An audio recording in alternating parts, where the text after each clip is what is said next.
Нил Ханнанов әлеге мәктәптә 26 ел физкультура һәм тормыш иминлеге нигезләре фәнен укыткан, волейболны бик яраткан ул. Бүген 9 команда без уйныйбыз 2 залда. Быелгы елдан бу безнең турнир уже открытый. Башка районнан килделәр. Киләчәктә шулай исәп бар, тоже Аксубай, Чермешән өлкәләренә уже кунакка яшәргә. 9 ел үткәргәндә Алла теләсә. 3 ел рәттән командалар икегә бүленеп уйный. Волейбол уеннары шәһәрнең 2нче һәм Галимҗан Хусаинов исемендәге балалар яшүсмерләр спорт мәктәбендә барды. Быел катнашучылар географиясе киңәйгән. Волейбол уйнарга Булгардан да килгәннәр. Нам очень приятно было получить... Безгә ярышларга чакыру алу бик күңелле булды. Бүген беренче тапкыр катнашабыз. Командабыз бик көчле, кызганыч җиңә алмадык. Киләсе елга ныклы әзерлек белән килербез һәм җиңү кубогы алырбыз дип уйлыйбыз.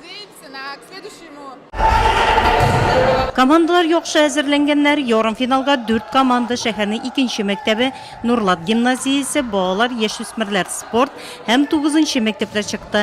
Финалда 2нче һәм балалар яшүсмерләр спорт мәктәбе командалары уйнады. Бик киеренке булды ул.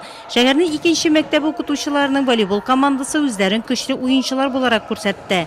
8нче тапкыр җиңү кубогы хуҗаларда калды. 2нче урында балалар яшүсмерләр спорт мәктәбе Нурлат гимназиясе 3нче урында. Тамашачы мәхәббәте призы мәктәпнең тарих укытучысы Борис Борисовка бирелде.